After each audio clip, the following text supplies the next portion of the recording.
Hi everyone, welcome to this Google Digital Garage session on how to keep your family safe online. So my name's Annie and I'm a trainer for Google's free digital skills program, the Google Digital Garage. And we have a number of sessions that we run across the whole of digital marketing subjects, as well as sessions such as this regarding safety. So please do visit g.co/digital garage if you'd like to find out more information about that. Now, if you tend to experience any technical difficulties throughout this session, simply press refresh or F2 often irons out any of those.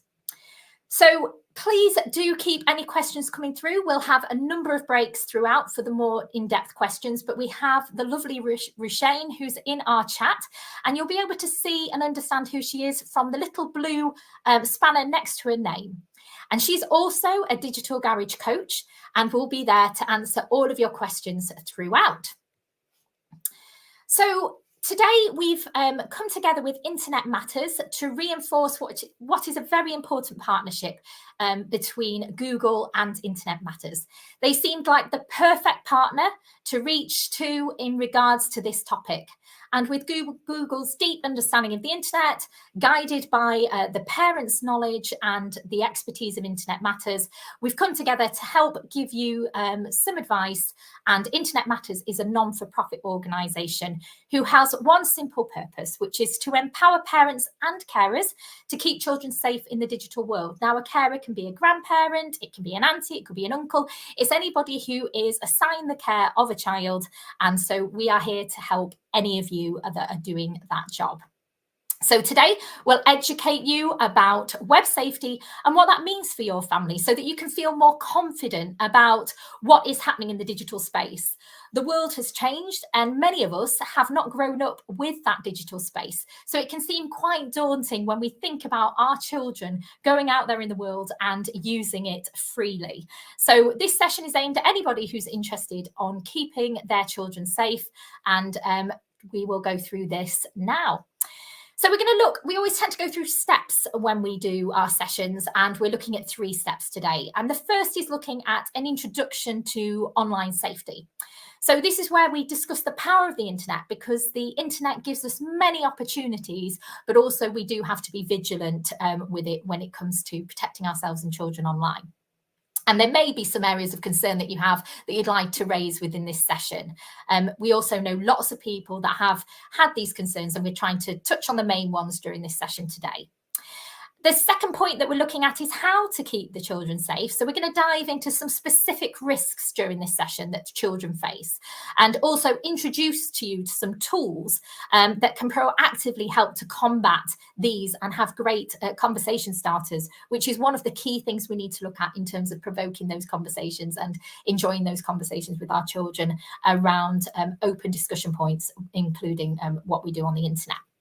And then finally, we're going to look at boosting our attitudes towards safety. So this session will offer some tips about how to positively engage with our children on these sensitive topics and open up that dialogue about what they do online so that we know more about what is happening in their internal world as regards the internet. So we're looking at an introduction to online safety, and we want to establish the key landscape that is out there for this topic and what the key concerns might be for us as we explore it. So we know we are in a challenging time in terms of the digital age, but because of those opportunities, we don't want to completely hold them back from having that access to information, both from an educational and a socialization point of view. So we're going to try and see how we can make that work best for us. Modern children, they just haven't known a time without the connection to the internet. So that is their world, and it's pretty much the world that we need to be immersed into in order to understand it, or at least we need to get familiar with parts of it.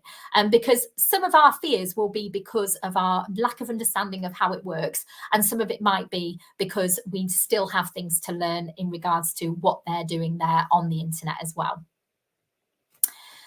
So I want you to just take a moment to write down some of your concerns about your children online at the moment. So we might all have similar concerns or different concerns. We're going to explore some of the main ones that we've discovered through Internet Matters during this presentation. But please do share with us. Rushane's brilliant and she's in the chat and she'll be talking to you about those concerns that you may have. And it'd be great if you could share them with us, because we're here to support you and to help. So if we're able to know what your concerns are, I'll try my best to focus on those in particular. So when Internet Matters asked this question, they got a range of answers, and some of those now are showing on screen for you. And these are actual real quotes from the research they did as regards to parents and their focus group that they did to demonstrate the kind of challenges that parents are facing and that they're telling us about. So many are sharing the same kind of concerns and needs for help. So in order to stay engaged, it's actually a really good idea to follow your social media, child's social media accounts. Now, it's normally age 13 and above, and that's the age that they're allowed to use those accounts. So have a look and keep on top of what they're doing on there as well, and make sure it's being used appropriately. But we'll talk more about that a bit later. So, I mean, even in year 6, for example, they may already have shown an interest in Instagram. You might have families that during, for example, in the COVID times, people were using TikTok a lot. There were lots of people obviously spending more time than ever online, and we now are aware of the kind of scale and interest that there has been in that space since lockdown. So we now know they're more on YouTube than TV, for example. So getting to grips with this world and this space is so useful to do. And so with many concerns out there, we hope that this session will positively give you the approach that you need to try and feel a bit more confident and help your children to become more resilient in that space. So the internet has become prevalent in our daily lives, as I mentioned, and children have been online from an early age. So we can limit how much they use it, but we need to think about to what extent. And, you know, we have to ask certain questions to ourselves about what we're doing as regards the access and management of the technology they're using. So first of all, a question for you: how old were you when you get hold of this kind of technology? Because it's very different for the children today, and what age we decide to introduce them to technology is probably correlated with what they're doing at school, etc., etc. But it's an interesting thing to know that 81% of 12 to 15% use a smartphone to go online. So they are now on mobile. So perhaps your child of that age has a mobile for both safety reasons of knowing where they are and contact reasons. But also gaming starts younger, 67% at 8 to 11. So Dr. Linda Papadopoulos often talks about parents experiencing most things before the kids have, so that they can rely on that history to teach their children tech as an area to those rules that don't apply usually. So it's good for us to maybe give these things a go ourselves. I know myself, I'm not a huge gamer, but having a child, it's something that I want to try and get a bit more immersed in for her sake as well. And I can see that Dranas says concerns about unrestricted content access and exposure to irrelevant or inappropriate content. Thank you, Dranas. Yes, you're not alone there. That is a very popular concern in terms of restrictions of access. So hopefully by the end of this session, you'll have learned a few tools that will at least give you some peace of mind as regards to the extent that you can manage that access better for you. And there's lots of ways that we can do that throughout the session, and we'll look at them. But one of those things, as I say, is about immersing ourselves as well within that technology, as 73% of 5 to 7-year-olds actually use tablets to go online as well. So it's starting really young. So it's never too early to have that conversation with them about the internet as well. Let's not forget, though, that we don't want to be scared of the internet. It's actually an amazing force for good. It's giving us so much access to information. There's so much positivity in terms of what the internet does. I was speaking earlier to my colleagues, and the idea of having the internet to answer questions for us to our children and to give them that educational support, and also to keep them connected. Where would we have been, for example, during the recent pandemic without the internet? So there is lots of positive sides to having the internet. And also the opportunity to use that and to give them that access for learning, for homework, is really key. And it kind of keeps it more equal between everybody in being able to use the internet. And there's lots of interactive tools to keep us engaged. So you might have had teachers in the past that was very flat and boring, and you weren't really connecting with the information. Whereas with the internet, there's these immersive experiences and these opportunities for different tools and games that can aid learning, some of which you can do actually with your children. So lots of positives as regards that, and also an opportunity for freedom of expression. So in history, you know, we've not really had the opportunity to self-publish, to share our voice, to be heard, to become who we want to be, and to be known for who we are, and to inspire people and champion causes. If there's something we really care about, we can now make an actual difference and a mark in the world and leave such a legacy, whereas before that wasn't really an opportunity in the same way. And maybe your child might start writing a blog, or they might be interested in music. And it's a way for aspiring creative artists to get found and to get seen in a chance that they never had before. So there are so many positive things to the internet. However, it does remain a complex place for children, and it's not as regulated as other places. But just as film in the past, it's also about our guidance throughout as well. So I just want you to take a note for me here about what you think your children are actually doing online. What are your thoughts around that? And if you don't feel you know, that's okay, because most parents actually might not feel they know what their teens are doing online. Or they might think they know, but the teens don't think that they know. So, but have a moment to think about what you think they might be doing online, and maybe pop that into the chat as well. So some of the things you might be thinking about there is they're gaming, they're downloading, they're perhaps connecting with friends.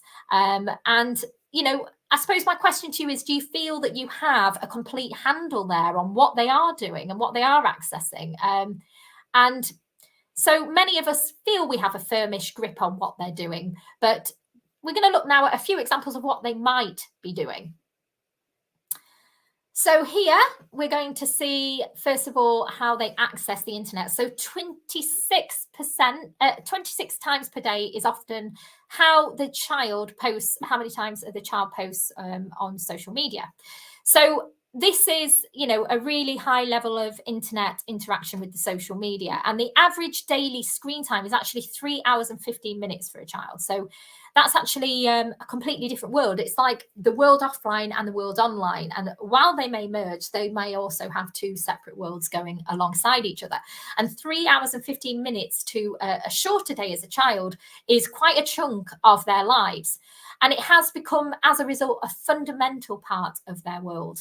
And your children need to understand that the rules that apply offline are the same rules that apply online as regards to you know, looking after themselves and keeping safe. So it's imperative we actually get involved in our children's activity and guide them through it safely. And we're going to look at some common areas as well when we're browsing online. And these are just some final stats. So 1/3 of children play online against people they haven't met in person. So that might be one of your bigger concerns as regards to what they may or may not be doing online. So I'm just going to pause now for questions, as I can't see any coming through just now. So it looks like Roshane's doing a brilliant job there in the chat, but do please keep any questions coming, and between Roshane and myself, we'll be very happy to answer you. So this is where we look at keeping our children safe online, and we're going to define the risks first of all, because we need to really assess what those risks look like and address the concerns in a more practical way, looking at the steps that usefully may help you in terms of tools, etc. So we're going to look at some key risks now. So things that we worry about are all these that are showing on the screen, and for each of these areas we're going to give it some context and provide some tools for each of these, because they all operate a little bit differently. But it's important in each of these areas to get that conversation started and going with our children. And so let's first jump into the first risk, which is screen time. So screen time, it can, as we said, offer opportunities. Literally learning new skills at the touch of a button has to be a positive thing, and it has such an opportunity for us to help them develop at quite speed. But it can have a negative effect on well-being, and you yourself might feel that you are immersed in screen time really to a high extent, and perhaps we might need to think about how we lead by example on that as well. But there are lots of pros and cons through engaging with devices, and we're going to look at those now. So first of all, you may not realize it, but using the internet or via phone or devices at nighttime can really impact sleep in a big way, because it has a blue light that makes us think it's daytime. And this can impact our rhythm and our sleep, and that will, create some well-being issues for us. And sleep cycles are affected quite dramatically from this, and it does make it difficult to sleep. So if you yourself are struggling with sleep, this might be something to tackle too. So perhaps setting a screen time end of day and timing that, you can do, we'll talk about later, but that will help perhaps to improve the sleep patterns. Also, we're creatures of habit, so it can affect our behavior. It doesn't take long, and you'll know for yourselves, to keep glancing at your phone, even upwards of 50, 100 to 150 times a day. And your children are just the same. It is actually quite addictive to keep doing that. So we are those creatures of habit. So it's about fostering the right habits right from early days if we're able to. Also, it has been looked at in terms of screen time, brain development, and screen-based entertainment increases our arousal, which is actually something that can enhance our anxiety. So there are different elements that we might want to think about in regards to how much screen time we want to allow them to use, so that it balances the positive against the negative. Millennials are actually more forgetful than OAPs, probably because we've outsourced our brain to the internet and we're expecting it to answer all our questions really quickly. And what with calendar alerts, GPS, all this kind of thing, it means that the memories of millennials are depleting. It's Columbia University that found that they'll be able to find more information online easily, and so they're less likely to make a memory of it. So it's important that we understand these issues so that we can tackle them. So lockdown, thankfully, we're beyond that now, but it has led to a naturally higher screen time that tends to have remained due to habit for a lot of families. We did everything, didn't we? Schooling, socializing, even exercise, entertainment. That was all shifted online. So it shows the power of what we can do through the internet. But not all of this is created equal. So we want to have a balanced view on the digital diet so that we can encourage those better behaviors, the creativity, the learning and the connection, so that the internet has a purpose that really we value and that we will make the most of. So, for example, not all screen time is equal. Researching could be seen as, a useful use of screen time. And FaceTiming teachers, for example, might have been in lockdown a very useful use of time. But too much time on social media, we might feel, isn't as productive. So it might be important, but it's not perhaps as productive. So it's really about figuring out that scorecard of time that we think would work best for us and our families. And ensuring being safe, which is what we're here to try and do, is more about setting up those controls, the controls we can have, because there's no perfect magic bullet in the internet world. They can move from device to device, but and onto other people's screens. But the ways and the whys of what we can do, we certainly have many more controls over than before. So we can spend time on that and making sure that we know, we educate ourselves and our children on how to keep that at bay and under control. And also, it's about family harmony. So I know that if we're all on our screens, we tend to lose that connection with each other. So there may be a part of this that makes you want to reduce or consider reducing some of the screen time in order to keep the real world still functioning well for you and that connection between yourselves, so that it doesn't affect the connection that you've got. So now we're going to look at Family Link. So Google Family Link is a great app that helps to basically temporarily lock your child's device at different times of the day. So, if you think about it, we were talking about sleep, and sleep is set times. Generally speaking, we try and aim for set times. So if we can set those times within the family app, it means that we can shut down the devices for the times that we would like them to sleep. Or homework and dinner times. They may be a routine within your home or that you'd like to keep or foster that are set times, and within those times where the internet isn't needed, to shut it down then as well.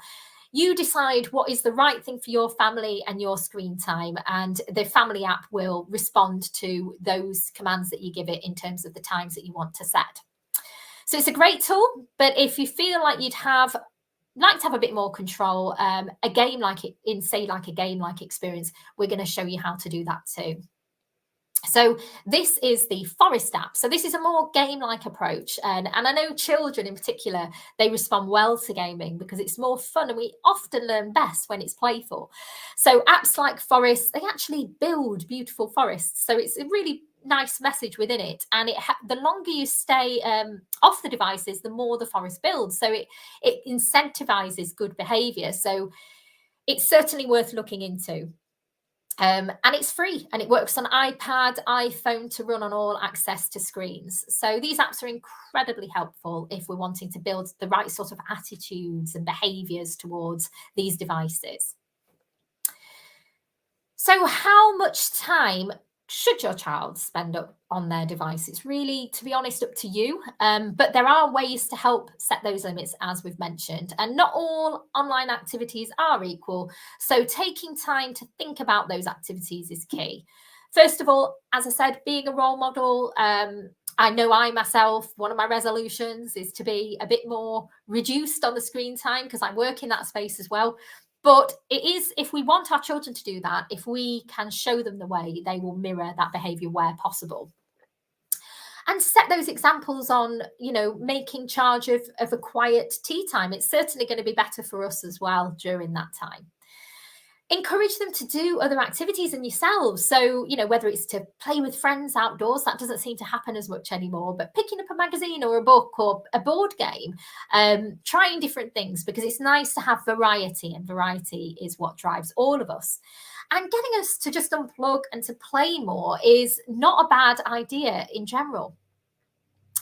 But also just considering that agreement between you, which is, a fair agreement to say this is the amount of time that we should spend offline together throughout the day.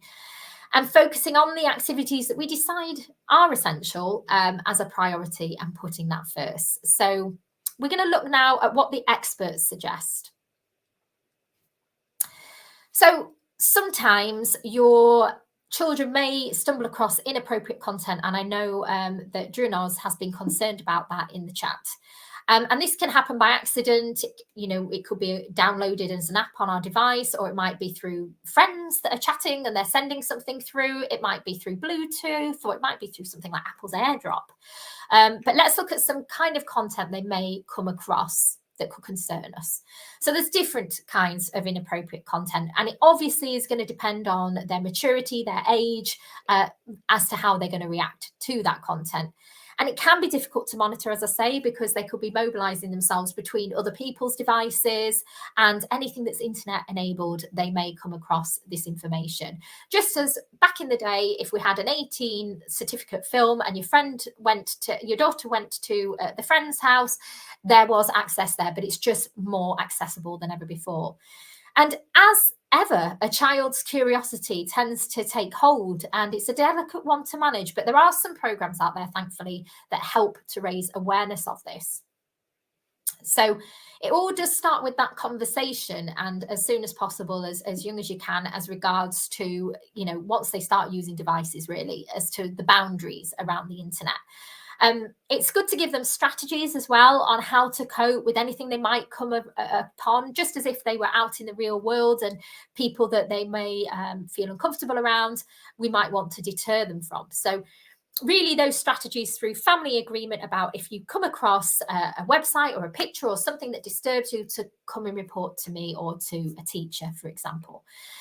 Starting that conversation is the key to that. So as soon as they do use the internet, help them understand there may be things that they could come across that they might not want to see, and tell them that if they do get upset, you'll talk about it. Because If we keep the blinkers on from it, it's going to make it harder all round. And the chances are that they will at some point come across something. So having that opportunity to talk and to share is important to all. Also, think before you click. So help your child understand that clicking on pop-ups and links and emails that seem too good to be true really often are too good to be true, and sort of teaching them that mentality about those kind of concerns early on. So if it really does look like you're going to win the lottery, etc., the chances are you aren't, and sort of getting that in early on, because they are still accessing information that can look appealing as well. So some of the tools that we're looking at are some device settings. So long gone are the days where everything is under one single parental control on the family PC, for example, and it used to be sufficient and productive to do that. But now we've got so many internet connected devices that the modern parental system is needing to keep up with that. So as mentioned before, the average age for a child to get a phone is 8 to 11. So maybe you've got a child younger or a bit older with that phone, but that is the average overall. And so we need to be clear on what we can do to help protect them coming across that inappropriate content on those particular devices. So once you've brought a new device for your child, it tends to have a manual that comes with it, and it will talk about settings, it will talk about step-by-step parental controls. Do take the time to have a look at that. If you've lost that information that came in the box, you will now probably be able to access that easily on the internet and find that information for you, because each device will have its own handbook. Have a look at that manual and talk through it with your child as well, as regards to what you're doing for restrictions, so that they know what their phone is doing. Don't show them the controls, but let them know that this is where we're going to use the phone and when we're not. So they're kind of aware that that's the plan from the beginning.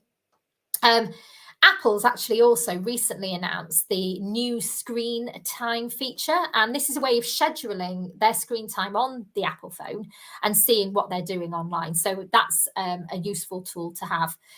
And if getting parental control coverage installed on each of your family devices starts to seem quite difficult at this stage, consider the features available also through your broadband providers too. So you may be with any of these broadband providers, and they all have filters, and these can usually be controlled by the app and set to different levels for those different devices that you have. So on certain websites and internet platforms such as Google, iTunes, you can switch on family-friendly filters, and they should block the content that's unsuitable for children. For example, we've got YouTube Kids. So there is a restricted mode for the YouTube Kids there.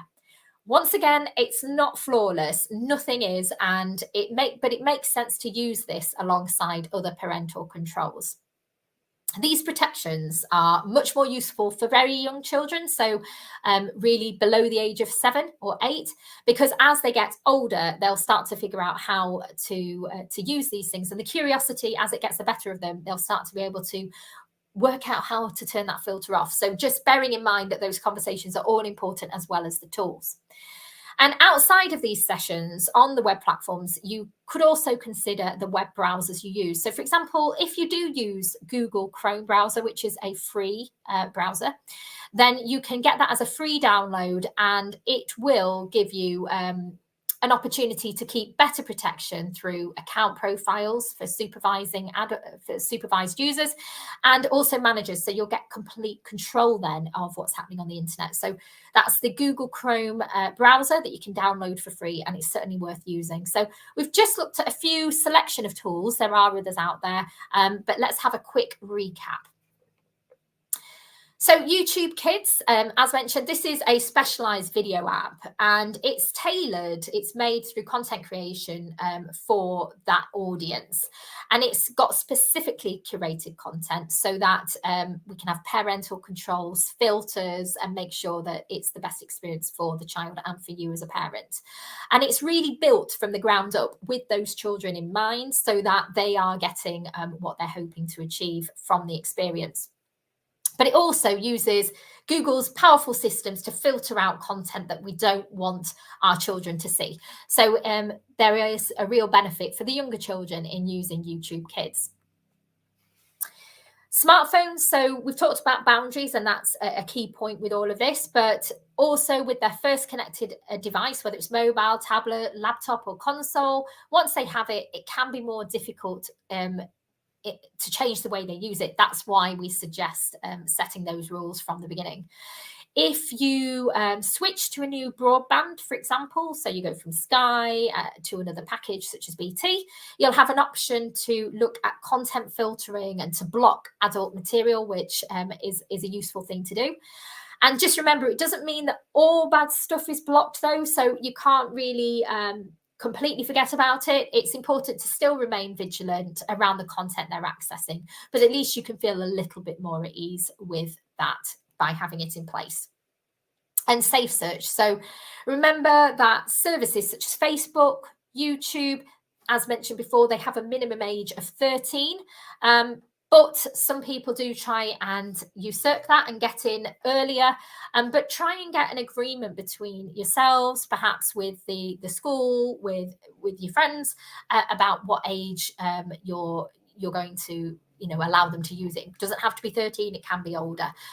But it might be worth trying to talk to the people around you about that. So these tools are useful to provide safety, but let's look at another challenging area, which is about how to manage their safety as regards cyberbullying. So we know what bullying does, what it makes us feel like. It makes us helpless. And it really doesn't matter what age you are, bullying is not something that anybody wants in their lives. And unfortunately, the internet and social media have meant that you can't switch off from the bullying for children at the gates.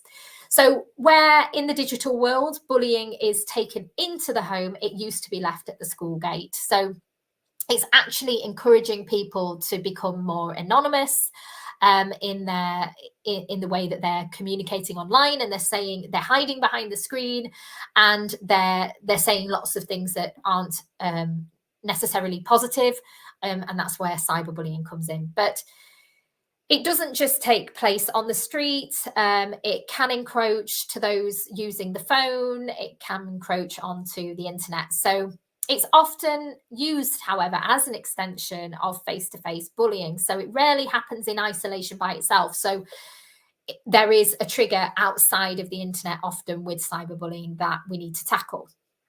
So don't be too worried about the fact that cyberbullying is there, but be aware of it. And also we need to let our children know how to react and behave online, because we might think it's funny to share certain content, do certain things, but of course, when we're children, we don't realize that that can impact others in a negative way. So really educating around what is right and not to do online is important, as much as being aware of how our children are treated in the online space.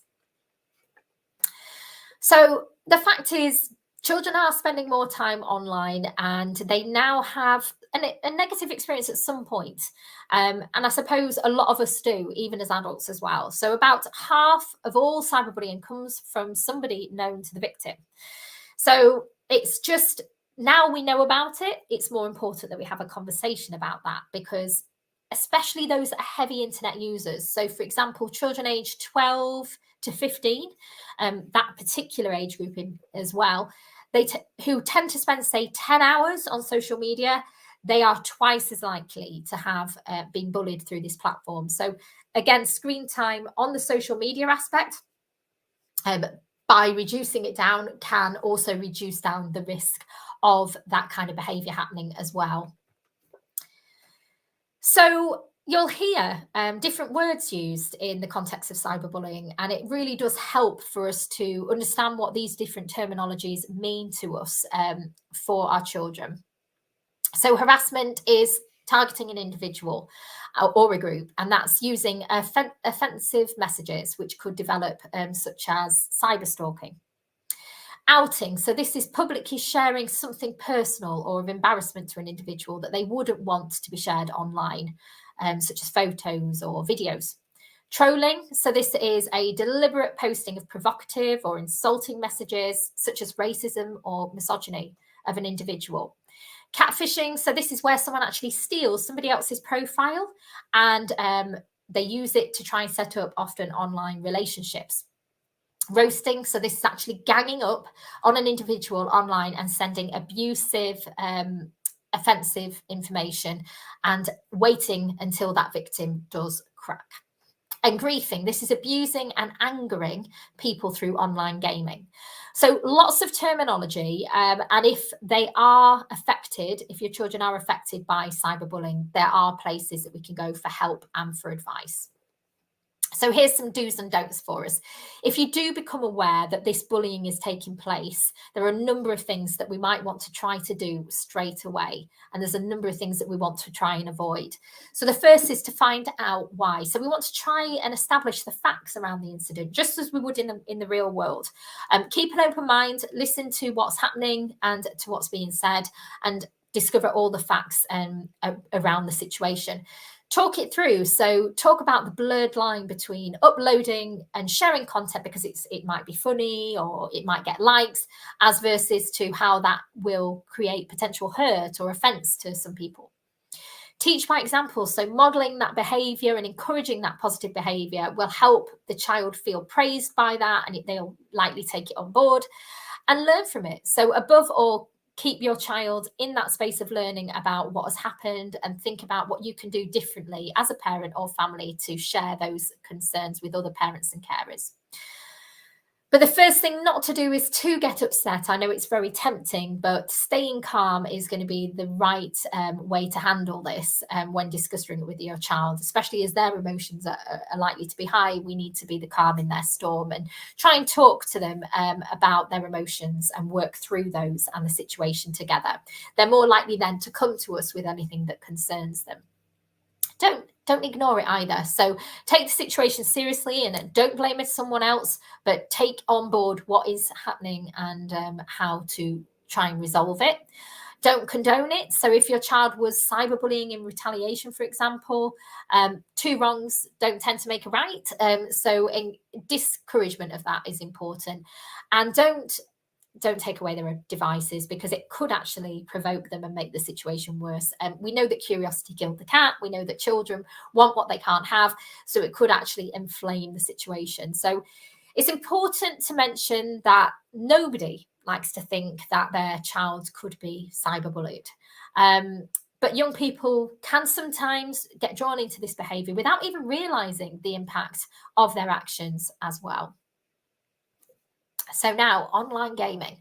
So, online grooming, not gaming, online grooming. So this is something that we need to, probably a lot of us are very, very concerned about. It's one of the top concerns for many parents.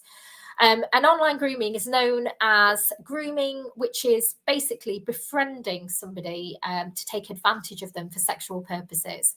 And this can be quite tricky areas to speak to your child about, but let's try and start by having a look at some things to look out for. So it's easy to pretend to be someone else on the internet, to hide behind the screen, to make this fake persona, to create this whole different world and space. And to children in particular, it can be a very manipulative and very impressive thing to a child. They might believe in what they're seeing. So having these conversations with real people, they need to be aware that, not everybody in the internet is real.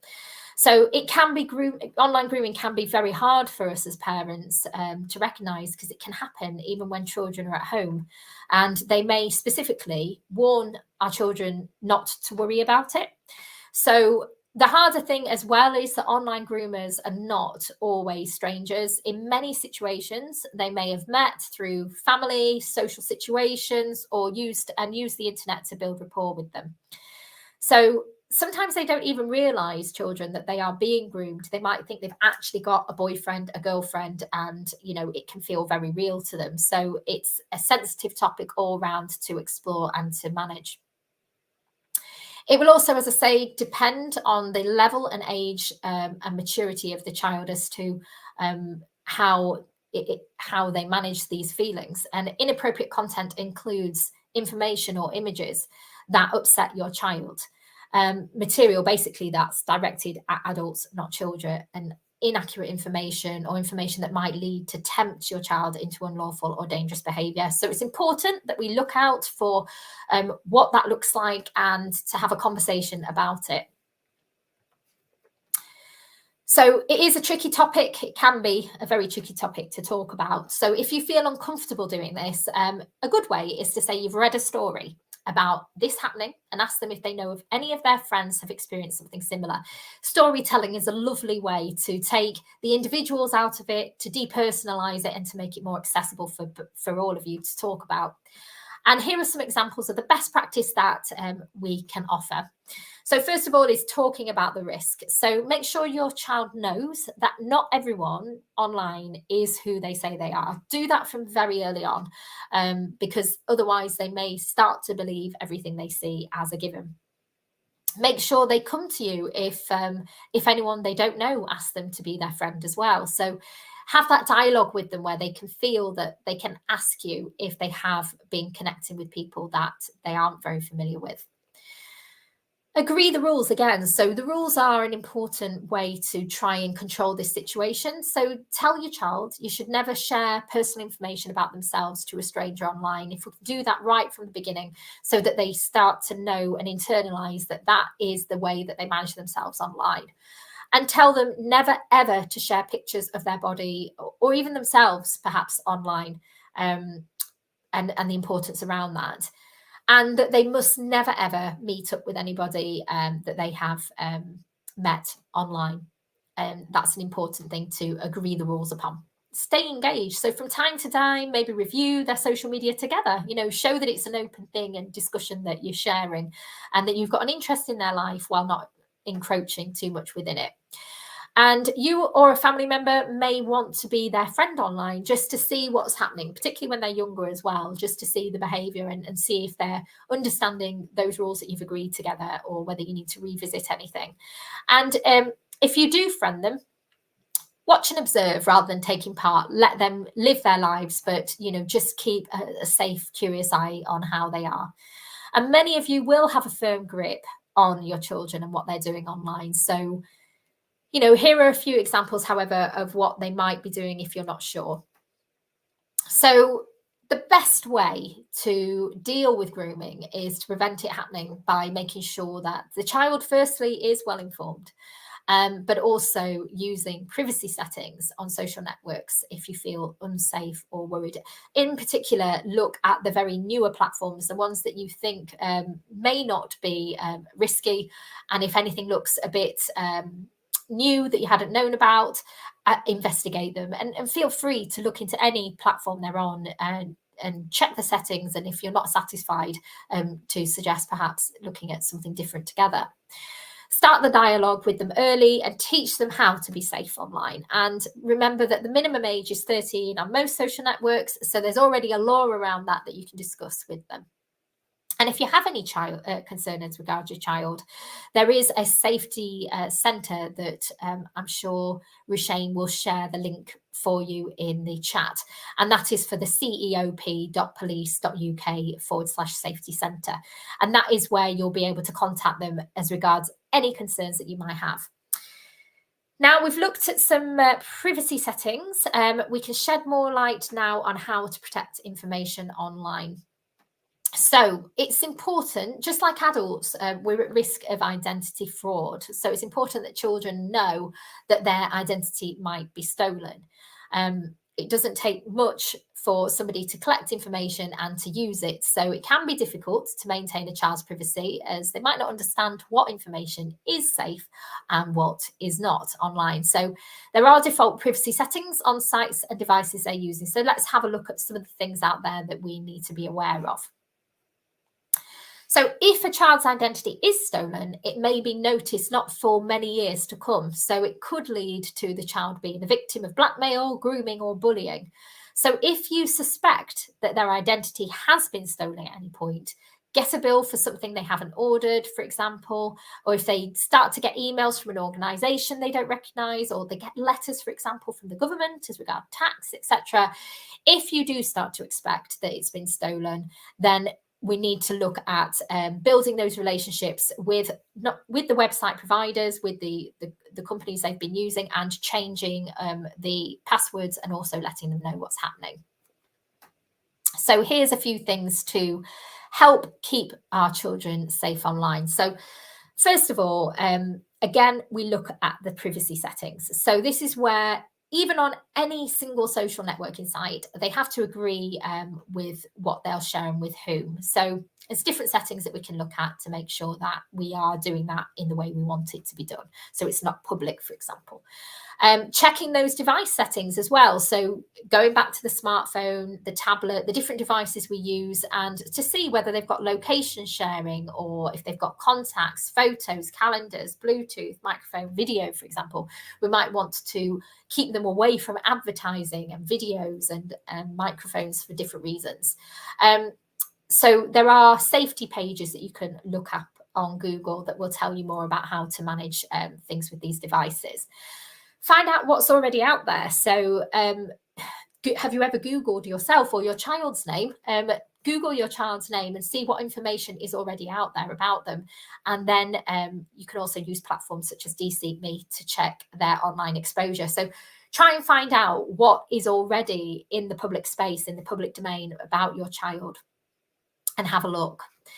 Take action and go incognito. So for example, if they are away from the home, not in the home, but if they are away from the home, get them to learn how to go incognito when they're surfing the web, so that they can remove, any concerns about public browsing. But also check any kind of websites where they appear to remove inaccurate comments or photographs, and get in touch with them. So if your child's identity has been stolen, I will reiterate again, the important thing is to reach out to those websites of concern and to change the password as soon as possible. So I don't think we've got any more questions coming through at the moment. I hope that's because they're being answered by me in this presentation, or also by the wonderful Rushane, I'm sure, in the chat. But we still have one final break for questions at the end. So building resilience in children needn't be overwhelming, but we do have a responsibility to do that as parents head on. So building that resilience up so that they feel confident using the internet in the right way, and so it doesn't create any harm to them, or limits any harm to them, is important. That said, good enough parenting is key to teaching digital resilience. So being consistent, always aiming to do the best, but also accepting that perfect is just impossible. So here are some tips to be positively having a conversation about how to build that dialogue up online. So it's important, as I mentioned at the beginning, that we don't bury our heads in the sands, because they are on the internet, they are going to be connected devices, they're going to need it in their work, in their lives, in their jobs.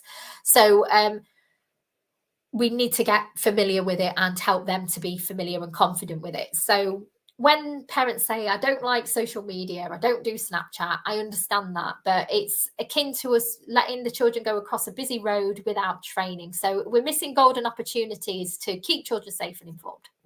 So experts recommend that we become digital mums or digital dads, and that we navigate this alongside our children. So if we find out, for example, they're on Snapchat, we might want to go on there and investigate it ourselves and give it a go. So here are 4 ways to help build that conversation of online security with our children. And let's start with the importance of talking early. So teaching early and talking early. So be inquisitive and challenge what they see and hear online. Always feel that they can speak openly, honestly, and freely to you, so that you can have that well-versed confidence in technology and apps and how to stay in control. And there are different ways, different points that we might want to look at as regards keeping them safe from harm. And the first is understanding those risks. So if we understand what they are, then we will feel more confident with the risk for them. Keeping them in proportion. So the UK is actually one of the safest places in the world for children to be online. So proportionately, it's useful to be remembering that. Communicating regularly and consistently, so keeping that communication flow going, and also putting in place those tools and settings that are available to us to help limit any exposure that we don't want. And having that agreement as a family in place that we'll do it together. And as they grow, helping them give confidence for more strategies. So here are some more resources that your children might want to have a look at. And they're all really suitable for children. So one of them is Be Internet Legends. And this is a gamification platform that we'll talk about in a minute, but it's really a way of you learning about the internet, if you're not yet too familiar, or engaging with your child's world of the internet and how to start those conversations that might be tricky to begin with, but also the kind of things they might come across. So Internet Legends is a nice way to start. Family Link we spoke of earlier. So that's the app where we can have parental control over what's happening. Obviously, if we have any concerns, we will report them to CEOP, which is the police link there that was shared earlier. Childline, that's always available online for if we want to help with any children that are struggling. The Internet Watch Foundation is a charity that are all about protecting children. So have a look more into that. And of course, Internet Matters, our partner today. And we're going to go through some of these now. So Internet Legends, this is a brilliant tool. You literally go into this little gamey world, really pretty, really attractive, really easy to digest, to engage with. And it's got 5 pillars in its online safety program so that it helps children navigate that online world in a way that's respectful and helps them to understand what their needs are on the internet and how to protect themselves as well. So the first pillar that they look at is to be internet sharp. So this is about thinking before you share. So looking at the good and bad news traveling fast online. And children basically can sometimes find themselves in those tricky situations. We all can as children, but it can have lasting consequences in the online space. So what can they do to prevent it? The answer is understand how to share smartly with those they know and those they don't. A bit like us as adults, as we grow up, we know that we can't share all things with all people, and it's about discerning who and what and where and how. But as children, we might not know that very well. And the minute we've put it live, it's a bit different. So this is what we want to try and help them engage with. And that's where Internet Legends supports this. They also look at being internet alert. So this is about checking if it's real. So that really important question of real versus fake and reality, and seeing if people aren't always as they seem and getting used to that idea. So it helps to tell them the difference between what's real and what's not by using this tool. So it's a really nice, unoffensive and easy way to engage them in knowing real from fake, and it's in their language, in their way that they'll understand it in that gamified sense. Be internet secure. So this is about protecting your stuff, because as we said, fraud is at risk for children as much as it is for adults. So it's looking at personal privacy and security and sort of how information can be gathered from you. It really rewards good behavior on and sees it as the baddies. It's fighting the baddies on when they're trying to take information from you and how they might do it and what they do with it, but in a way that isn't scary, but in a way that helps them to stay safe and stop themselves from damaging their devices, reputations, relationships, but also keeping them safe in terms of their stuff and personal privacy.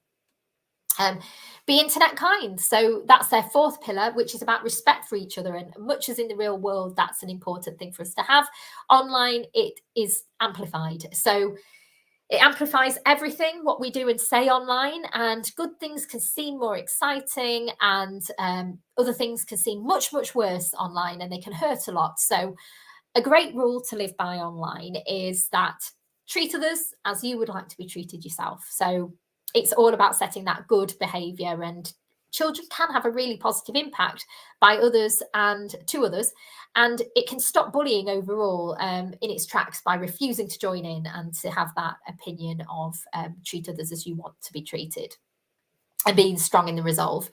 And be internet brave. So when in doubt, discuss when your children does come across something that they're not sure about and they don't feel comfortable about, and get them to speak to a trusted adult. Adults can support this by having that open discussion and, you know, moving that embarrassment wherever possible. And that's pretty much the conversations that we try to have with our children anyway in other aspects of life, but they just are assimilated importantly online in a more important and stronger sense, I suppose. Interland. So this is, again, a fun and gamified way of making learning about internet safety bite-sized, enjoyable, attractive, and engaging. So it helps learning about safety fun.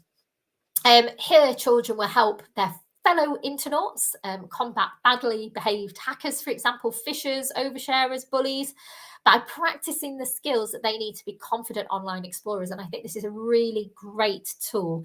And as you can see there, it's g.co/beinternetlegends/parents. And I'm sure Rushane will share that link along with all the others she will have shared throughout the presentation, because there's quite a few here for you to take away. But this is a great one to take if you don't take anything else. This family link, your parental controls, because this is a really nice way of really engaging and entertaining, which is the best way sometimes for children to learn. So we might be thinking, what happens with schools? So there is something called Parent Zone, and Parent Zone has a real vested interest in looking after and protecting, along with all their partners, children within the internet. So they've grown a lot more during COVID times, and they've partnered up with different people, different organizations to help protect your child online. And they run safety information and challenging games such as Interland Online. And they have lots of different aspects to Parent Zone that you might want to look at that can help protect your child in the online world. So have a look at Parent Zone, Family Link, have a look at Forest App if you want to promote positive behaviours, have a look at also Interland and all the other tools we've spoken about today. So we're just about to have questions, and I can't see any coming through, but I'm going to pause for a minute just to allow those to surface because we do have a couple of minutes left. It's a lot of information, I know. I hope you've taken at least one small nugget from this session, and that you will use that to your to the best opportunity for you and your children. Being a parent is never easy. There is actually no golden rule book, and in the internet world, the digital space, it can become even more scary for us as parents. But actually, all it is an enhanced version of what is already happening in the real world. So keeping on top of that, having that open dialogue, having those settings and controls where we can have them, rewarding those great behaviors that I'm sure they already have, but we want to foster even more because of the online space, is all going to add value to us. And yeah, and then helping them grow, because it's part of their growth, part of their development, and part of their world. So becoming a part of that world with them is only going to benefit us and them in that connection. So no questions have come through. So we're going to look now at your next steps.